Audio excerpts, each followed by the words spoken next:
मृत्यु का भय क्यों? श्री सद्गुरुदेव परमात्मने नमः। सद्गुरुदेव कहते हैं, हमारी आर्य संस्कृति ने डंके की चोट पर कहा है कि आत्मा अमर है। मृत्यु आत्मा को मार नहीं सकता है, अग्नि जला नहीं सकती है। आत्मा का नाश करने का सामर्थ्य किसी में नहीं है। मृत्यु के बाद भी जीवन ही है। आत्मा का न मृत्यु है न जन्म। आत्मा अनादि शाश्वत अविकारी है। गीता जी के अध्याय 2 और 17 से 20वें श्लोक में ये सब आता है। मनुष्य जन्म का हेतु है कि यथार्थ उन्नति साध्य करे, परम तत्व का दर्शन अनुभव करे। इसी हेतु को साध्य करने के लिए उसे बार बार जन्म मृत्यु मिलता है। मृत्यु के पश्चात अपने कर्म के अनुसार और वासना के अनुसार उसे दूसरे देह की प्राप्ति होती है। जब तक परम तत्व का दर्शन अनुभव नहीं होता है, तब तक मनुष्य को शांति या आनंद नहीं, और तब तक जन्म मृत्यु का चक्र चलता रहता है। तात्पर्य कि मनुष्य जीवन सफल करना चाहिए, यही हेतु है। मृत्यु का भय सबको रहता है। सबसे बड़ा भय मृत्यु का है। वास्तव में मृत्यु भी प्राकृतिक घटना है। जैसी जन्म की घटना है, वैसी ही मृत्यु की घटना है। सती सावित्री ने मृत्यु को जीत लिया था, ये सत्य बात है। सत्यवान को उन्होंने अपने अडिग आत्मविश्वास से पुनर्जीवित किया था, ये सत्य है। मृत्यु अवश्यंभावी है। मृत्यु का भय होता है क्योंकि अपने माने हुए को छोड़ना पड़ेगा।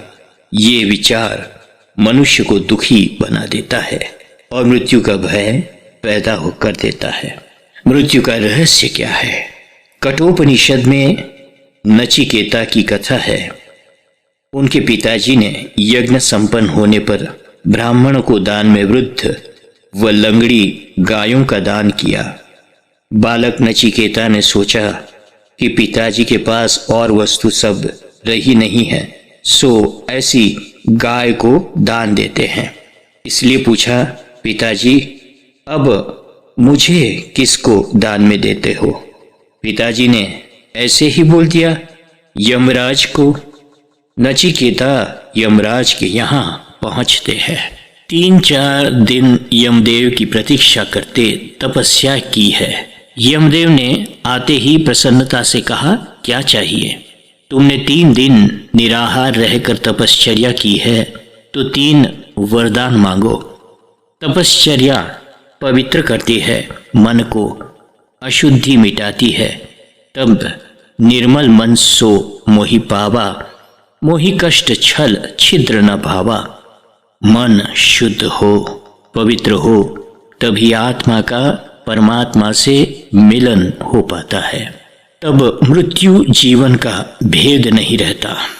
नचिकेता ने मांगा, पहला, मेरे पिताजी का क्रोध निर्मूल हो जाए, मुझे पावक यानी अग्नि जो पवित्र करती है, अशुद्धि मिटाती है, प्राप्त हो जाए, और मुझे आत्मा के स्वरूप का ज्ञान होवे।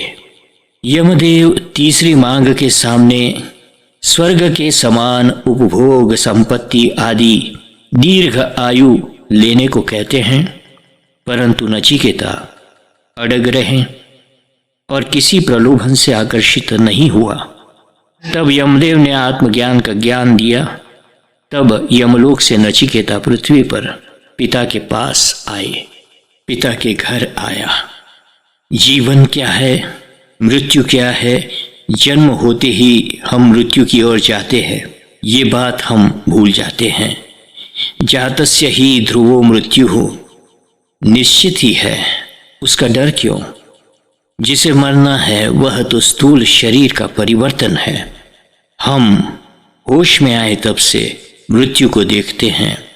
मृत्यु से सब भयभीत रहते हैं, कारण अनात्म बुद्धि, स्थूल जड़ पर, देह पर आसक्ति, इससे मृत्यु होने का भय होता है। वस्तुतः मृत्यु तो जन्म हुआ तभी से हो ही रहा है, अटल है, अवश्यंभावी है। मृत्यु का भय सभी को होता है। कवचित विरले ही मृत्यु के भय से मुक्त होते हैं। ज्ञान की, साहस व हिम्मत की बड़ी बड़ी बातें करने वाले की सारी बातें मृत्यु के सामने भुला जाती है और डर उस स्थान पर आ जाता है। मृत्यु को जीतने का उपाय एक ही है, तन मन वचन से सम्यक सत्कर्म। मृत्यु का भय मिटाने का उपाय एक ही है, जीवन को दिव्य बनाना, आत्मो उत्सर्ग करना। ममय वांशो जीवलोके गीता में आया है। आत्म स्वरूप परमात्मा हमारे में विराजमान है। परमात्मा का अंश आत्मा परम देव है। इसलिए आत्मदेव के अनुसंधान में जीवन यापन करने पर ही जीवात्मा को सुख शांति की अनुभूति होती है। तभी जीवात्मा अल्पज्ञता, पामरता व निर्बलता से मुक्त होता है और शक्तिमान बनता है। आत्मदेव को जीवात्मा क्यों कहा है? कारण कि कई प्रकार की लालसा वासनाओं से आविष्टित हो गया है। ऐसे आत्मा को जीव कहा गया है। यमराज और नचिकेता का संवाद मृत्यु को समझने के लिए खूब मनन पूर्वक पढ़ना चाहिए। मृत्यु को समझ लेने पर मनुष्य को ठीक से समझने में आ जाता है कि मनुष्य जीवन का हेतु क्या है। सत्कर्म से ही आत्मोत्सर्ग किया जा सकता है।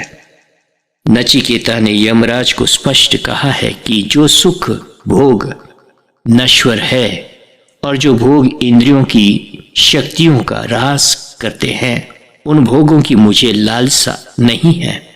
जीवन तो कितना छोटा होता है, तो उस अल्पकाल के जीवन को भोगों के पीछे व्यर्थ गंवा देना मुझे अच्छा नहीं लगता है।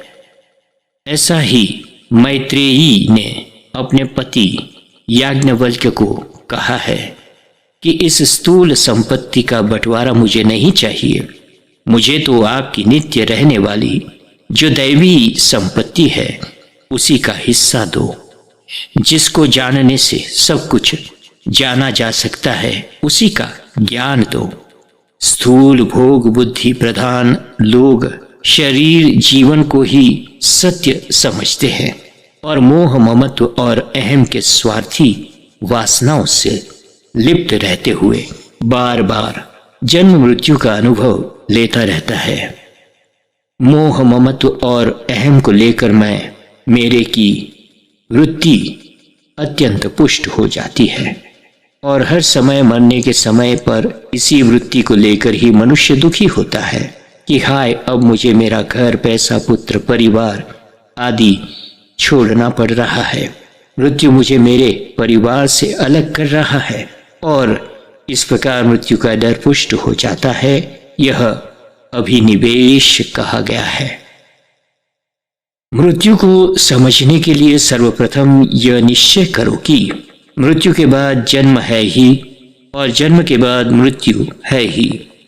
इस मनुष्य लोक से जाने के बाद भी परलोक है ही। मृत्यु और जन्म स्थूल शरीर का है और वासना युक्त जीवात्मा एक शरीर को छोड़कर दूसरा शरीर प्राप्त करता रहता है। जब तक आत्मज्ञान और अनुभव नहीं होता है तब तक जन्म मृत्यु होता रहता है। मनुष्य को जीवन में सत्कर्म करते हुए नित्य तत्व के अनुसंधान में अग्रसर होना चाहिए। संसार के अनित्य सुख, संतोष या आनंद के लिए सर्वसाधारण मनुष्य अविरत कर्म करता रहता है। उसको स्थूल में रहे हुए अधिष्ठान नित्य आत्मदेव के बारे में किंचित विचार नहीं होता है, जागृति नहीं है। ज्ञान वही है जो देह से आत्म तत्व को सर्वथा पृथक जानता है और उसी नित्य आत्म तत्व का विकास करता रहता है।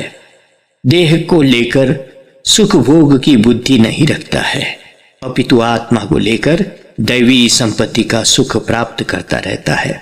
उसका दृढ़ निश्चय होता है कि आत्मज्ञान में रत रहना ही अमरत्व है। योगी इस प्रकार अमर रहते हैं और शरीर तो परिवर्तनशील ही होता है। शरीर की मृत्यु बाद भी आत्मा रहता है, क्योंकि वह तो अमर, शाश्वत, अजन्मा, नित्य, पुरातन है ही। गीता जी में भी कहा है। इस प्रकार समझने वाले को मृत्यु का भय या शोक होता नहीं है। बहिर्मुख इंद्रियों को अंतर्मुख प्रवाहित करने पर जीवात्मा अपने को समझ पाता है। जीवात्मा विकारों से मुक्त होता है, तब शुद्ध होकर आत्मा सो परमात्मा का अनुभव कर पाता है। एक में से अनेकत्व और अनेकत्व में से एकत्व का क्रम चलता रहता है। आत्मज्ञान के अभाव को लेकर ही मृत्यु का भय होता है। किसी ने पूछा, मृत्युंजय पाठ करने से मृत्यु पर जय प्राप्त होता है? मृत्युंजय पाठ भगवान शिव जी के महाकाल स्वरूप की स्तुति है। उनकी कृपा से, काल भगवान की कृपा से मृत्यु को कुछ समय के लिए अवरुद्ध रोका जा सकता है। श्रद्धा निष्ठा से ही यह हो सकता है। सावित्री सती ने अपने पति सत्यवान की मृत्यु को रोक दी थी। सत्य को समझा सोचा जाए तो जीवन में परिवर्तन चौकस आ जाता है। सत्य का प्रभाव यहाँ तक है, कारण कि सत्य है ना। सत्य स्वरूप आत्म तत्व सभी के शरीर में विद्यमान है। दोषों से आवृत मन चित्त वाले उसको देख नहीं पाते हैं, परंतु सत्य अनुष्ठानी संत महात्माओं को आत्म साक्षात्कार होता ही है। सत्य अनुष्ठान करने वाले के लिए ही देवयान मार्ग प्राप्त होता है। गीता जी में जो देवयान पितृयान मार्ग का उल्लेख है वह समझने योग्य है। देवयान मार्ग वही है जहां नित्य शाश्वत सत की अखंड अविचल ज्योतिर्मयी सर्वेश्वर प्रभु श्री राम जी है। सत्यानुष्ठान ही तप है और वही ज्ञान है। सत्य के आश्रित सारी दैवी संपत्ति है, सद्गुण है। इसलिए सत्य का जय होता ही है।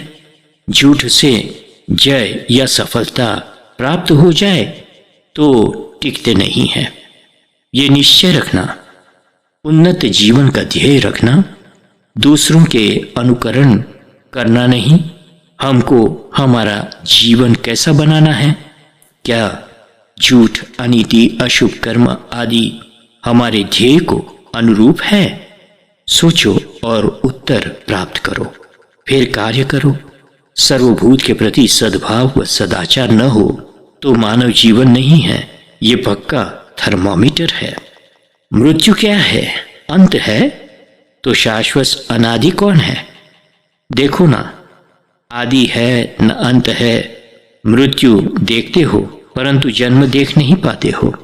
मोह ममत्व संस्कारों के आवरणों के कारण संसार में अंत होने पर भी मनुष्य का अंत नहीं हो जाता है। मनुष्य का कोई अंश जीवित रहता है।